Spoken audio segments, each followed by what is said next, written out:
pagmamahal. Ngunit kami ay nagkalayo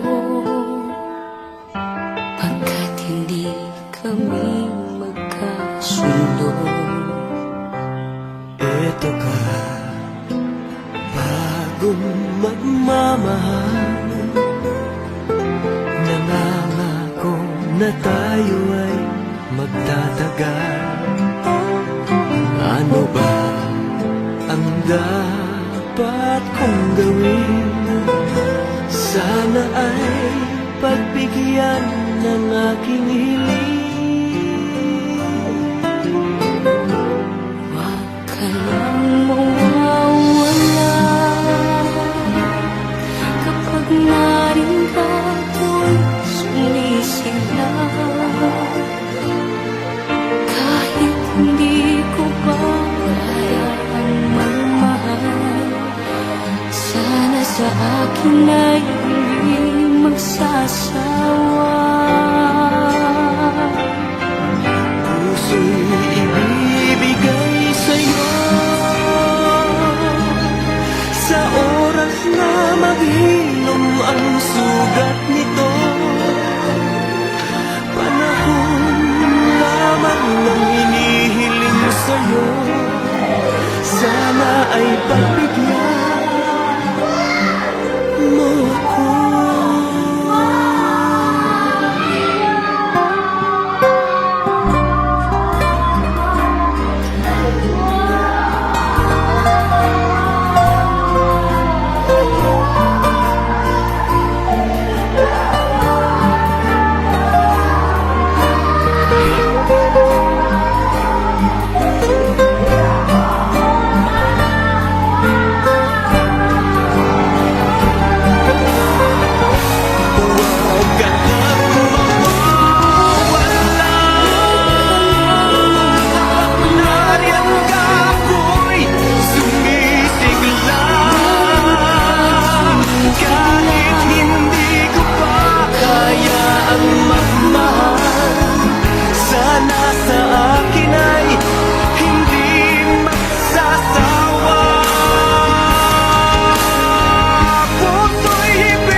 Ang masasabi ko sa aking kapatid na Sister Meldy, sa aming pagsasama-sama magkakapatid, araw-gabi, na lagi kaming nagkakasama-sama, bagamat na nagkakameron ng tampuhan, yun winawaglit agad namin sa aming isipan at ang nanatili sa amin ang masayang pagsasama-sama. Kaya kapatid, Sister Meldy, ipinakita mo sa amin pagmamahal. Hindi ko malilimutan, makakalimutan, at gayon din naman kami sa iyo. Kaya pala, tayo, laging kaya pala, at ikaw pala naramdam mo sa amin ang masasaya mo, ang pagmamahal mo sa amin. Nawa naman, yung dalawang anak, sabayan mo at susubaybayan, ikaw naman, ay masaya na sa iyong paroronan.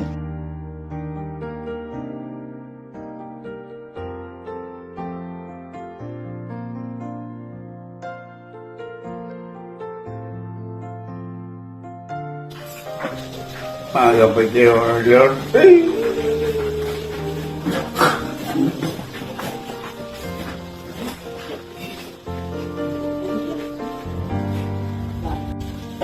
Kaya ako'y ipapasalamat sa Diyos. Sabi kaya, pagbabalang yung binigay sa amin ng Diyos. Sa buhay na ito, hanggang ngayon ay buhay pa marakas. At ang aking kapatid ay tumawat nila siya 70. Bago siya tinawag ng Diyos. Bawa kaming lahat ay humingi pa ng mga hingi pa ng Diyos na nagdag na buhay, na pumuhay na mahaba. Sama-sama maglilingkod. Kaya ang maragpupuri na pasalamat sa dakilang pangalan mo. Yung pula na napakabait tayo kapatid at siya ko laging nasabihan na sa mga panawagan ng Diyos ang gawain sa siya ang bilang coordinator. At sa akin nga ibibigay ang pagiging coordinator ulit ay ang pinili kong ilagay nila muli maging coordinator tuloy ang aking kapatid upang siya ay mabless na mabless. Salamat ng Diyos. Mapayapa ka niyang paglisan. Patuloy na kami, dumadalagin na pagkalawang para mahabang buhay, sama-sama mapupuri. Papasalamat kay Yahweh El. Salamat po.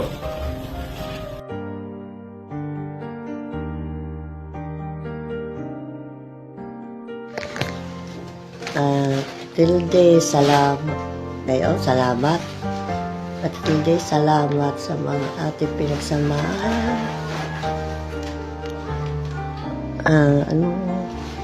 Kung sa tayo magpunta, tayo ay laging masaya, walang iwanan, tayong tatlong kakapatid.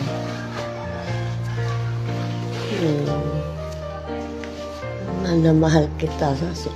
Mahal na mahal kita, Ate Tilde. Wala ang Nagbigay ng paumanhin sa kadahilan ng hindi siya makakarating at nagpahatid ng mensahe mula sa London para sa kanyang minamahal na kapatid. Ayon sa kanyang mensahe, magandang araw sa ating lahat, sa aking mga kapatid, pamangkin. Gusto ko i-share sa inyo ang aking mga alaala na habang buhay ko maaalala hanggang buhay ako. Napakasakit sa ating lahat ang maagang pagpanaw ng ating kapatid na si Ate Tilde or Sister Hapo. Ang last final na pag-uusap namin ni Ate Tilde, last January 18, 2024. Araw ng gawain, Huwebes. Sabi niya sa akin, ito ay para sa iyo kapatid ko dahil birthday mo at kinantahan ako ng happy birthday. At yun last effort niya na ginawa niya para sa akin ay pagpunta niya sa resort para gayakan. At nagpuyat siya hanggang sa makaramdam ang ating kapatid, tiya nyo, Lola Tilde nyo, na masakit at nahihirapan siya makahinga at binawian ng buhay. Di pa dapat siya maaga mawala. Ngunit wala tayong magagawa.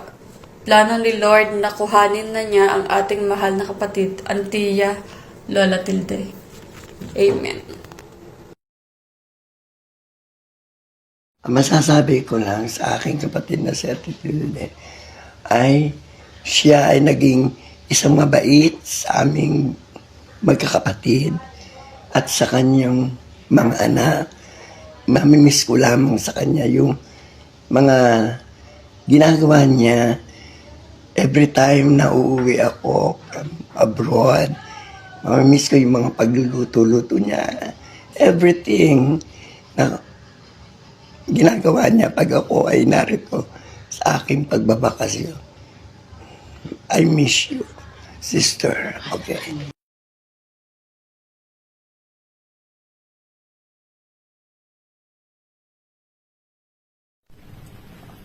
Isang pagbati sa aking minamahal na kapatid. Sa matagal niyang pagsasama na aming magkakapatid, siya nagbibigay na ligaya, saya sa aming magkakapatid. Na anumang ginaganap dito sa kanyang tahanan, lagi siya masaya para sa amin, kagaganda namin pamilya.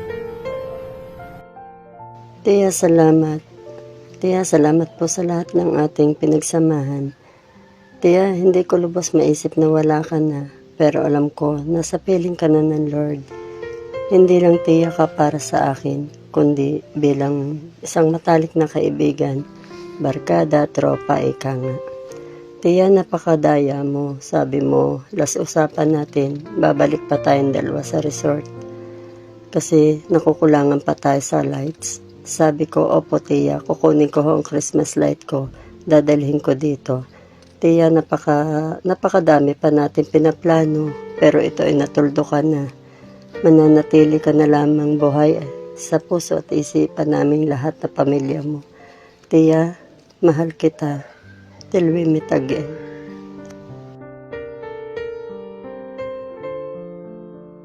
Sa aking kapatid na si Sis Meldy, my sister-in-law, na itinuring kong hindi sis-in-law.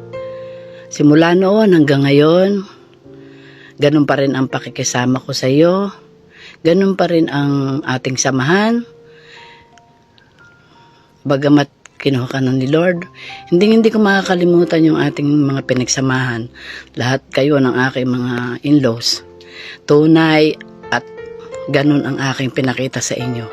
Nawa ay makarating ka sa iyong patutunguhan, maging mapayapa ka, kasama mo na si inay at saka si tatay.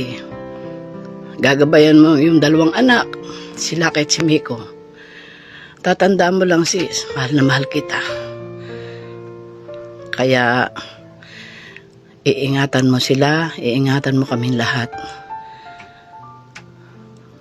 Basta tatandaan mo, you're my sister-in-law. I love you. I love you. Maraming salamat sa alala. Alala na hindi marulang.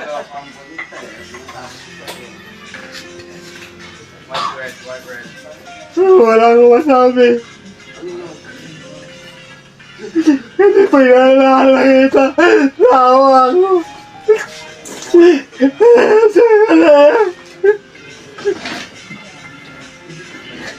Hindi na yan. Kaya hindi ako natin. Titigil sa tao na sa hawa ko.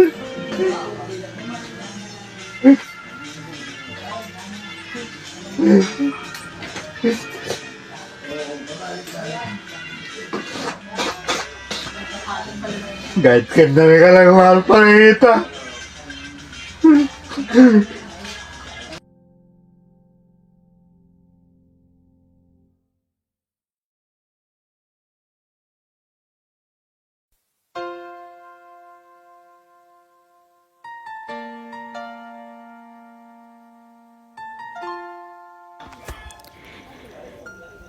Hindi ko alam paano sisimulan i-describe ang isang napakabuting tao tulad ni Mama. Pagiging isang ina, asawa, kapatid, kaibigan, nagawa niyang maging isang huwaran. Ang pagkawala ni Mama ng biglaan ay hindi madaling tanggapin nating lahat. Pero alam ng Diyos na kinuha man siya sa atin ng maaga, nagampanan niya ng maayos at matiwasay ang kanyang buhay. Bilang isang ina, titiisin niya lahat ng pagod at hirap para lang sa amin magkapatid. Lalo na rin sa pagiging isang kapatid. Nalaman ko at nakikita ko na umiikot ang mundo ni Mama sa pagtulong sa mga mahal niya sa buhay hanggat kaya niya. Hindi magiging masaya at kompleto ang kanyang journey dito sa atin kung hindi dahil sa pagmamahal niya sa kanyang mga kapatid at pamangkin. Nagpapasalamat ako sa Diyos dahil maswerte tayo na binigay siya sa atin ng Panginoon. Mama, mahal na mahal ka namin ni Miko, ni Papa, na mga naiwan mo, ng mga kapatid mo, ng mga pamangkin mo. Magpahinga ka na kasama si Lola, Lolo, Nanay Glory, at pinakamahalaga ang Panginoong Diyos.